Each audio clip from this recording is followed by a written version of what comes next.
800 euros or US dollars, 700 British pounds. That's what Triumph are asking to upgrade from the standard and very popular Scrambler 400X in orange here to the yellow XC. So today I thought we'd have a quick look at exactly what you're getting for your 800 euros and talk through the good and the not so good points about this bike.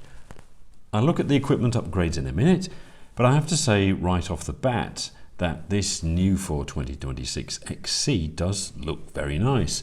The standard Scrambler 400 was launched nearly 2 years ago now, and regular viewers might recall that I actually put a deposit down based solely on the press photos. In the end, I didn't go through with the purchase and got my money back, mainly because I realized that I had no real use for a 400cc Scrambler, but the decision to cancel has been haunting me ever since. But I'm glad I didn't get one then, because I think this XC with its spoked wheels, bright paintwork and racing graphics, Triumph's words not mine, looks even better. This yellow really pops in the sunlight, although I personally would probably go with the white just to avoid any doubt surrounding the slight colour clash with those gold forks. I like the yellow, but with the high mudguard and the fly screen there is quite a lot of it, and I think the white just tones things down a little. Personal colour preference notwithstanding, the finish is excellent, very Triumph, and certainly a lot closer to, say, a Scrambler 900 than to any of the Chinese bikes that I tested a couple of weeks ago. The tank decals are lacquered over, although those on the fly screen aren't, of course, because that's made of flexible plastic. If this were my bike, I would be tempted to wrap the inside in black vinyl or something just to make it look a bit less washing up bowl. At least with this yellow. The white may look better, I don't know. Anyway, I think probably the most obvious extra bit of equipment you get with the XC, apart from the new colour schemes, are these rather nice tubeless spoked wheels. Now, some might argue that the cast alloy wheels on a standard bike are lighter, require less looking after, and are better suited to road riding, and they would have a point. The overall wet weight of the bike, the XC, goes up from 179 to 186 kilos, and I reckon a good half of that extra, say 4 kilos or about 9 pounds, will be these wheels. But they do look nice, especially as I find the design of the standard alloy wheels on the X a bit uninspiring. The rest of that 7 kilo weight difference is accounted for by the other goodies that Triumph are throwing in.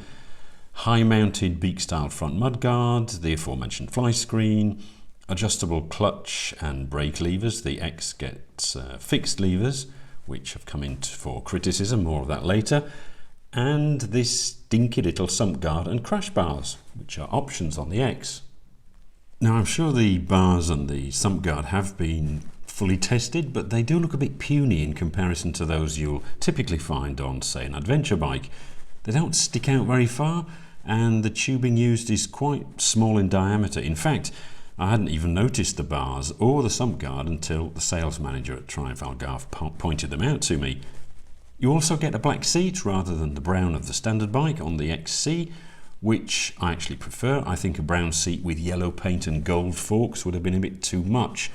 Otherwise, the XC is pretty much identical to the X mechanically, brakely and suspensionly. No changes at all. So the question is, should you pony up the extra 800 euros for these add-ons? Well, they are available on the standard bike as optional extras, more or less, so the calculation is made a bit easier. Let's have a look. A transparent polycarbonate fly screen is available for 90 euros plus another 50 for the mounting kit. Bit cheeky, as if you can use one without the other. Then you've got the high mudguard kit, which is 170 euros. The dinky little crash bars are 185, and the sump guard is also 185. I don't think the clutch and brake levers are available as an accessory on the X. These would typically be 20 or 30 euros on good old AliExpress, but this is Triumph, albeit Indian Triumph, so let's triple it and say 70 euros. So we're already up to around 750 of the 800 euros in accessories alone. And then you also get the spoked wheels, which are expensive. BMW will charge you about 500 euros extra for spoked rims on a 1300 GS. And of course you also get the black seat and the funky paint job if that's your thing. So in itself, the 800 euro price premium over the standard bike does look reasonable considering the extra kit that you're getting. However, there's always a however with me, this does mean that the total price on this made in India to keep it affordable Triumph is now around 7,500 euros, depending on where you live. Bike prices in Portugal are typically among the lowest in Europe, but some EU countries charge a lot more. And this means that this very pretty 40 horsepower Scrambler 400XC is basically the same price as the Honda NX500, which is more powerful, I'd say more versatile, and more, well, Honda. Want to stick with Triumph? Well, if you can stretch another 1,000 euros, you can have the Trident 660 with its 80 horsepower. I know, totally different bikes, but I owned a Trident about 4 or 5 years ago, and it's way more fun to ride than this Scrambler. It's not as pretty, but it's way more fun. And they're both sold in the same shop. So while the 400XC isn't that expensive for what you get, it does push the price into dangerous territory. The CF Moto 450 MT, for example, Ibex in North America, which I really rated when I rode it a year ago, is a rather uncomfortable 1,500 euros cheaper than this XC. You are definitely paying for those looks. Other negatives? Well, maybe see this full review of the 400X for my riding impressions. Spoiler alert, I actually preferred the Speed 400 as it's more nimble and the brakes have more feel. But since the 400s were launched 2 years ago, they haven't been without their problems mechanically. As a prospective buyer, despite having no real need for one of these, I really like the way they look, and I've been following user groups for a while. Common complaints that I've kept track of include stalling when slowing in lower gears, instrument cluster glitches, instrument panel blanking out, low RPM fueling, poor idle, engine cutout when the clutch is half pulled, the kill switch or safety switch can malfunction, problems with the battery, and a bit of a weird one this, the rear shock overheating, which leads to a loss of damping. There are also reports of vibrations and noise at certain revs.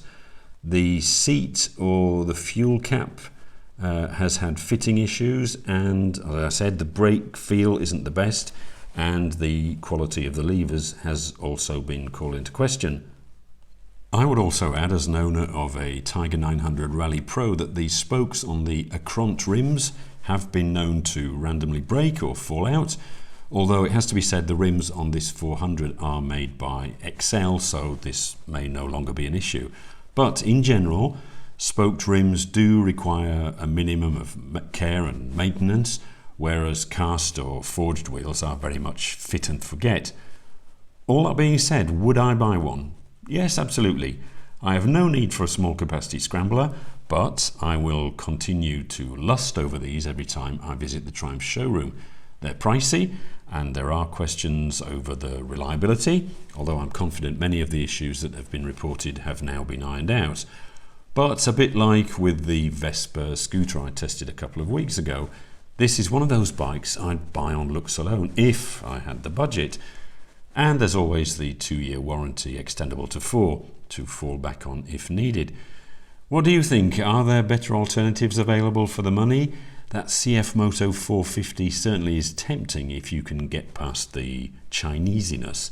Let me know in the comments, and as always, thanks for watching.